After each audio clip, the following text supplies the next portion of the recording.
हरे कृष्ण कृष्ण कृष्ण हरे हरे, हरे राम राम राम हरे हरे। हरे कृष्ण कृष्ण कृष्ण हरे हरे, हरे राम राम राम हरे हरे। हरे कृष्ण कृष्ण कृष्ण हरे हरे, हरे राम राम राम हरे हरे। हरे कृष्ण कृष्ण कृष्ण हरे हरे, हरे राम राम राम हरे हरे। हरे कृष्ण कृष्ण कृष्ण हरे हरे, हरे राम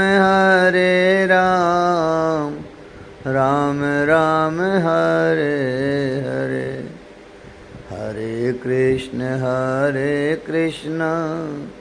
कृष्ण कृष्ण हरे हरे, हरे राम राम राम हरे हरे। श्री वृंदावन बिहारी लाल की जय। श्री कृष्ण चरितामृतम।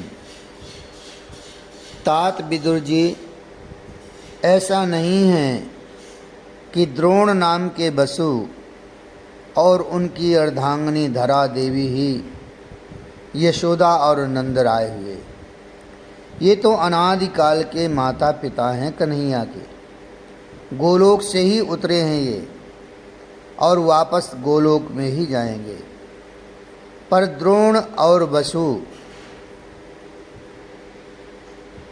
द्रोण बसु और धरा देवी का अंश भी समाहित हो गया था नंद और यशोदा में। कालिंदी के किनारे विदुर उद्धव संवाद चल रहा है, जिसमें श्री कृष्णचंद्र के प्रियतम सखा उद्धव विदुर जी को श्री कृष्ण चरितामृतम का गान करके सुना रहे हैं। यहाँ समय का कोई बंधन नहीं है। ये कथा कब तक चलेगी कोई पता नहीं है। दोनों ही श्री कृष्ण के प्रिय हैं। इनको मात्र श्री कृष्ण ही प्रिय हैं। दोनों भाव रस में डूबे देहातीत हो उठे थे। मथुरा मंडल के एक राजा और थे, राजा देवमीड़। वृष्णवंशीय हैं ये, बड़े प्रतापी राजा हैं। इन्होंने 2 विवाह किए, एक क्षत्रिय कन्या से और एक गोप कन्या से। क्षत्रिय कन्या से इनके पुत्र हुए सूरसेन, जिनके पुत्र थे वसुदेव जी, और वसुदेव जी के यहाँ ही भगवान वासुदेव का अवतार हुआ था। इधर गोप कन्या से जो बालक जन्मे उनका नाम हुआ पर्जन्य। पर्जन्य युवावस्था को प्राप्त हुए तो उन्होंने वरीयसी नामक अत्यंत सुंदर एक गोप कन्या थी, उनके साथ विवाह किया। राजा देवमीड़ ने तभी मथुरा यमुना के उस पार महावन में संपूर्ण गौधन के साथ महावन की अपार भू संपदा पर्जन्य को दे दी थी। तब से ये लोग मथुरा छोड़कर महावन आकर रहने लगे। यही गोकुल है। विवाह हो जाने के बाद पर्जन्य जी के 11 संतान हुए। 9 पुत्र थे और 2 कन्याएं। इनके 9 पुत्रों में सबसे छोटे थे नंद जी। नंदा और सुनंदा ये 2 पुत्री भी जन्मी थी इनकी। हे तात, अस्तित्व की लीला को कौन समझ पाता है। जब सबसे छोटे पर्जन्य नंदन नंद जी का जन्म हुआ था, उस समय प्रकृति आनंदित हो उठी थी। भूमि ने मानो अपने रत्नागार खोल दिए थे। गोप कुमार जब जब जहाँ भी ब्रज में भूमि खोदते, उन्हें नाना प्रकार के रत्न ही प्राप्त होते। वृक्षों पर फल लदे रहते। अन्न की उपज कई गुना बढ़ गई थी। ये चमत्कार सबसे छोटे पुत्र नंद जी के जन्म से ही प्रारंभ हो गया था। आनंदमयी मूर्ति थे नंद जी। धीरे धीरे बड़े होने लगे। हर समय इनके मुखमंडल में प्रसन्नता ही सबने देखी थी। इन्हीं के समय में ही महर्षि शांडिल्य ने आकर स्वयं कहा था कि मैं आपका कुल पुरोहित बनना चाहता हूँ। सहर्ष आनंद से पर्जन्य जी ने स्वीकार कर लिया और अपने समस्त पुत्रों को महर्षि के चरणों में रख दिया था। शांत गंभीर थे नंद जी। छोटा बालक कुछ चंचल होता है, पर इनमें गंभीरता के और आनंद के अद्भुत गुण थे। बड़े बड़े गोप कुमारों की समस्याएं ये चुटकी में ही समाधान कर देते थे। इस बात से पर्जन्य जी बड़े प्रसन्न रहने लगे। अपने छोटे पुत्र नंद जी से महाराणा ब्रज का ही एक गांव है। इस गांव के मुखिया थे सुमुख नामक गोप। इनकी पत्नी बड़ी धर्मशीला थी। पाटला नाम था उनका। भगवान श्री कृष्ण की आराधना करके उन्होंने पुत्री की कामना की थी, क्योंकि पुत्र थे उनके। हे तात विदुर जी, स्वप्न में सुमुख गोप से भगवान ने पूछा था कि आप पुत्री की कामना क्यों करते हैं, आपके 2 पुत्र तो हैं ही। तब सजल नेत्रों से सुमुख गोप ने कहा था, पुत्री का जन्म प्रकृति के में उल्लास लाता है, 2 कुलों को जोड़ता है, स्नेह को प्रकृति में फैलाता है, और पुत्री के पिता का कितना बड़ा सौभाग्य होता है कि वो मात्र देता है, सब कुछ देता है। लेना नहीं मात्र देना है पुत्री ग्रह को। इस सौभाग्य से मैं क्यों वंचित रहूं। हे तात विदुर जी, भगवान नारायण भी बड़े प्रसन्न हुए थे सुमुख गोप की बातें सुनकर, और कहते हैं उसके कुछ दिनों बाद ही पाटला देवी के कुक्षी में यशोदा आ गई। और वो समय भी सन्निकट आया। फागुन का महीना था जब यशोदा जी ने जन्म लिया। उनके समान कौन सुंदर था ब्रजमंडल में। तीखे नयन, गौर वर्ण, इतनी सुंदर थी कि अप्सरा भी लजा जाती थी यशोदा जी को देखकर। और तात क्यों ना सुंदर हों, कन्हैया की मैया हैं ये। कन्हैया इतना सुंदर तो उनकी मैया में तो अपूर्व सुंदरता होगी ही ना। उद्धव की बातें सुनकर मुस्कुराए विदुर जी। नंदीश्वर पर्वत के पास अपने गोप कुमारों के साथ नंद जी गए थे। तब सखियों के मध्य वहाँ यशोदा जी भी आई हुई थी। नंद जी ने एक बार देखा था यशोदा को। हाँ, यशोदा जी ने भी सकचाकर एक नज़र भर देख लिया था।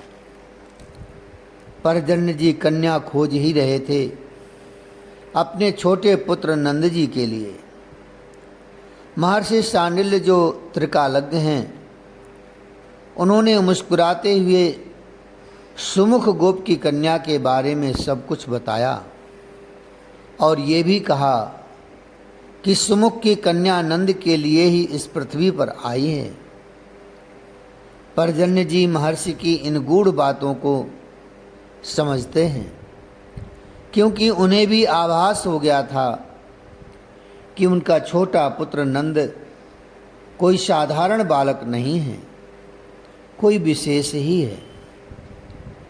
उस दिन प्रकृति कितनी प्रसन्न थी तात। पृथ्वी ने उस दिन भी रत्नों को प्रकट किया था अपने गर्भ से, जब नंद जी और यशोदा जी का परिणय सूत्र में बंध गए थे। देवों ने आकाश से पुष्प बरसाए थे, गंधर्वों ने नाच गान भी किया था, सब प्रसन्न थे।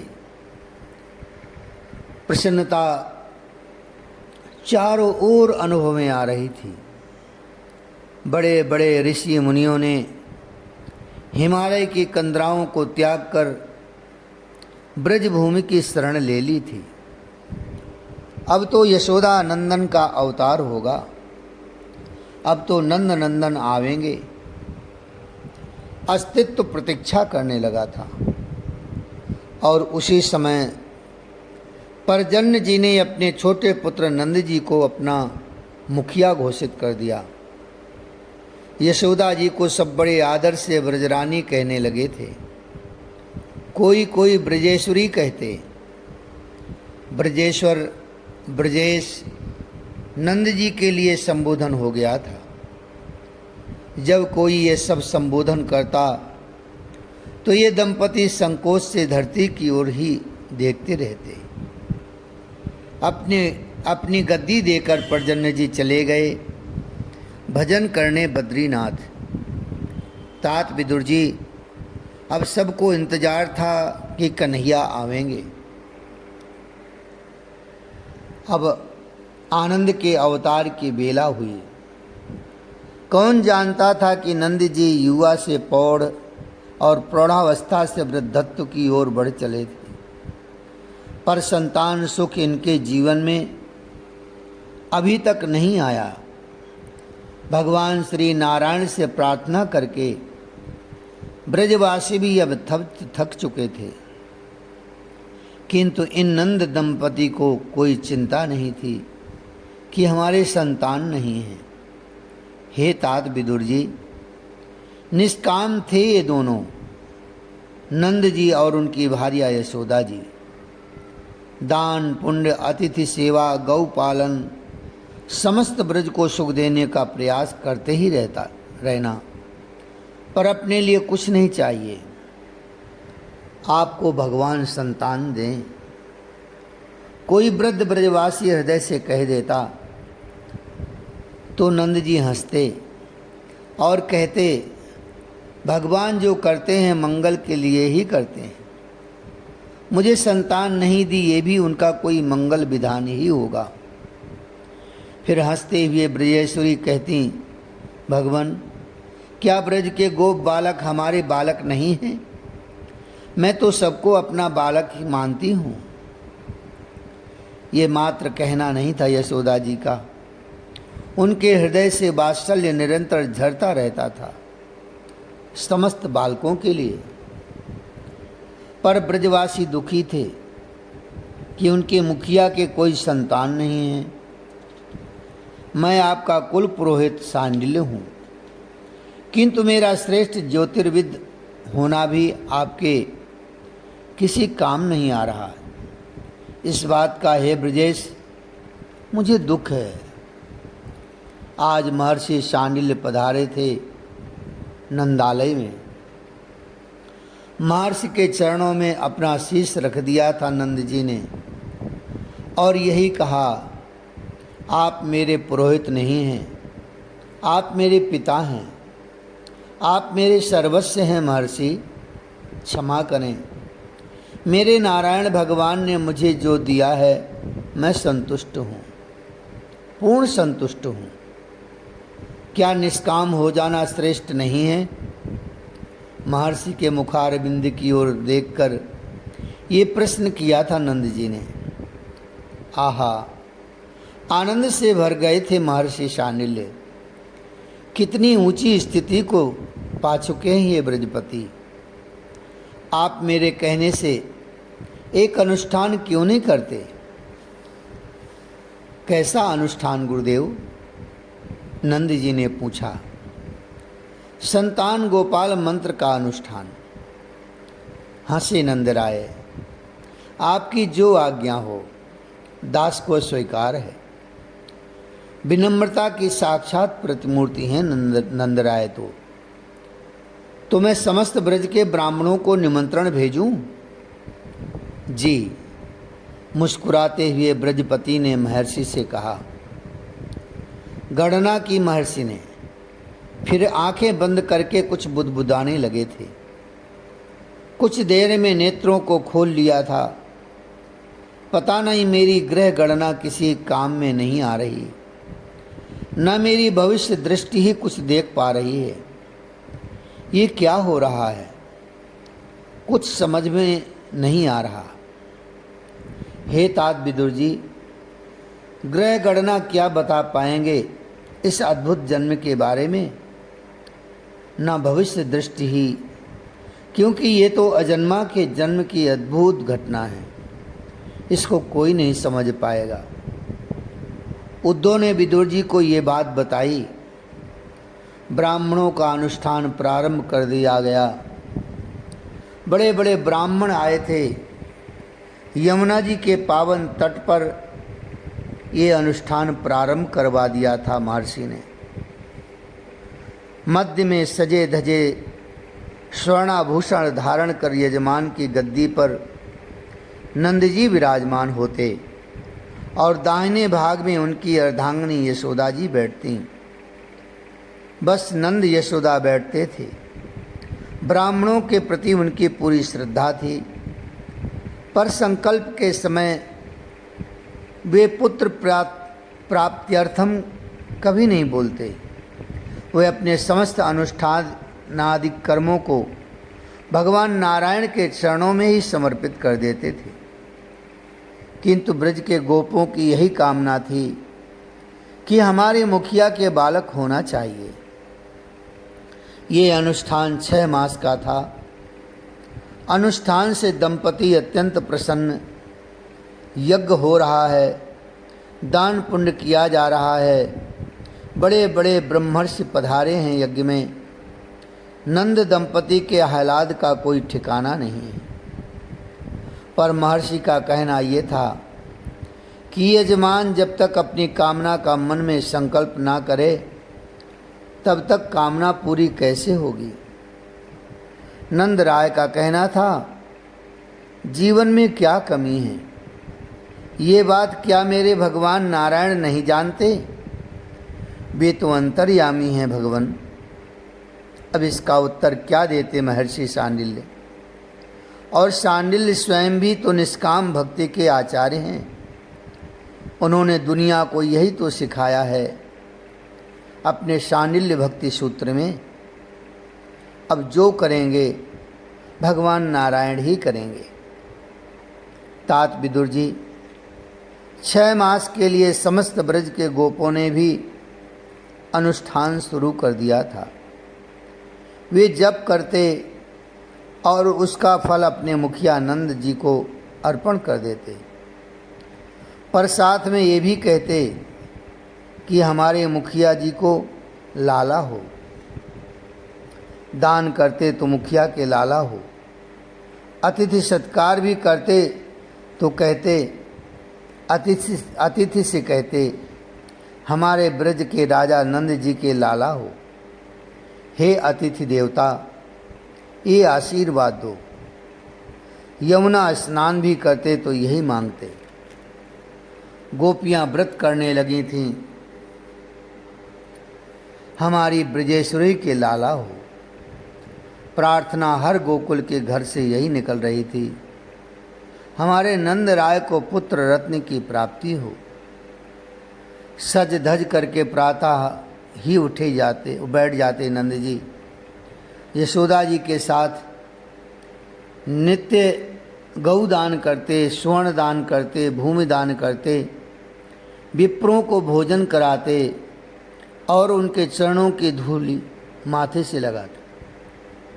पर नहीं मांगा नंद राय ने कि हमारे पुत्र हो, पर अस्तित्व में कुछ घटनाएं घटने लगी थीं जो अद्भुत थी। श्री कृष्ण चरितामृतम की जय। हरे कृष्ण कृष्ण कृष्ण हरे हरे, हरे राम राम राम हरे हरे। हरे कृष्ण कृष्ण कृष्ण हरे हरे, हरे राम राम राम हरे हरे। हरे कृष्ण